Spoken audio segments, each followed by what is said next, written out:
If you're over 50 and you're tired of giving your time to people and obligations that leave you feeling drained, I want to show you how I protect my peace without becoming bitter or isolated or even feeling guilty.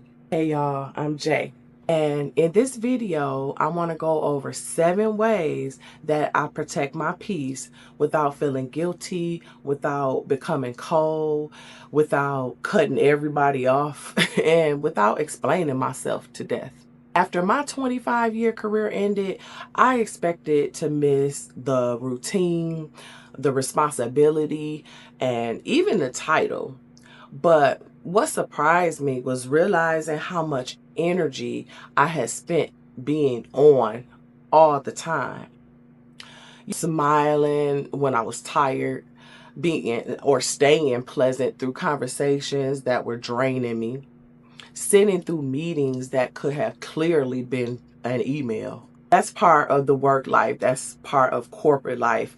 We cooperate with people that we don't personally choose. But when that chapter ended, I realized that one of the greatest freedoms over 50 is having more say about who gets access to your time, to your attention, and to your peace. Okay, the first one. Proximity is not connection. Here's the first thing I had to sit with. Just because someone is around you all the time does not mean that they are truly connected to you. Now, I'm not trying to say everybody at work was difficult and terrible. I met good people. I made some great connections, like people that are still like family to me. They check on me, I check on them, things like that. And I learned a lot during those times. Being in the same building every day does not automatically make people your people. Sometimes a relationship exists because you share a schedule, a break room, a project, or just share an opinion on yet another fun team activity you got to do. When the job ends, some of those relationships, and I would dare to say most of those relationships fade. And that could make you feel, take it personal. But it's not necessarily that you was wrong. You feeling like the relationship was not real. All the things we said or did, we wasn't really friends. Sometimes a relationship is genuine for a season. It's just not built to move with you into your next one.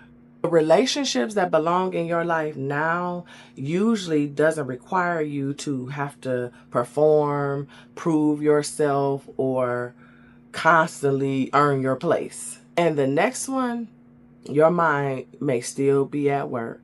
Sometimes you leave the workplace, but the workplace doesn't immediately leave you. Sometimes those habits come home with you. You may still feel as though you need permission to rest. You may explain yourself too much when you say no. An open afternoon can feel suspicious, like somebody gonna pop out with a clipboard and ask what you've accomplished. I spent years in roles where responsibility mattered. People needed answers, problems needed solutions. So when life became quieter, I had to learn that quiet was not laziness and rest was not failure. An unscheduled day didn't mean my life had lost its value. Part of reinvention after 50 is realizing that your worth is not measured by how busy you are, how available you are, or how exhausted you are. And another one is solitude is not loneliness. And this is important because people often get solitude and loneliness confused. Choosing to be alone and feeling painfully alone is two different things. Loneliness feels like disconnection that you did not choose. But solitude is a space that you choose because you simply may need to just think, pray, breathe, or just sit in your house without someone needing an answer from you. There is nothing unhealthy about enjoying your own company. And there's a special kind of maturity when you could say to somebody, thank you for the invite, but I'm staying home. Without coming up with some mysterious illness or some distant cousin's emergency or a grandparent that done died 3 times. You just simply say, I'm not coming, and you okay with that. You're not rejecting people. You are just learning not to reject yourself. Peace changes your relationships. But here's the part that surprised me. Getting away from the noise was not enough. I still had to decide who and what gets access or deserves access to the peace that I had finally found. Once you stop living on automatic, you start realizing how relationships affect you. Some people leave you feeling encouraged. You can be open and honest with them. You don't have to watch every word. You can have a fluent conversation. You're comfortable. And then others leave you feeling drained, tense, depleted. Some people belong close to you, and others are better loved with a little distance. And some people are just from chapters that have already closed. After 50, peace becomes a better filter than popularity. You stop asking questions like, will everybody approve? And start asking, is this relationship healthy, productive, and mutual? And another one, boundaries are not bitterness. And this is where boundaries come in, because for many of us, saying no feels rude because we were taught that being good meant you were always available. But a boundary is not punishment. It's just simply saying, this is what I can do without losing myself. You can be kind and still decline an invitation. You can love someone and refuse to be a part of constant drama. You can help people without becoming responsible for every emergency that they create. You don't have to explain every decision until the other person agrees with it. This can be difficult if you're used to keeping the peace. But what keeping the peace actually is keeping other people comfortable while you quietly become resentful. Real peace includes honesty. Another one is notice what drains you. And I don't want to leave this one here as just something that sounds good. Let's make this one practical. Think about one interaction, obligation, or relationship that usually leaves you feeling drained.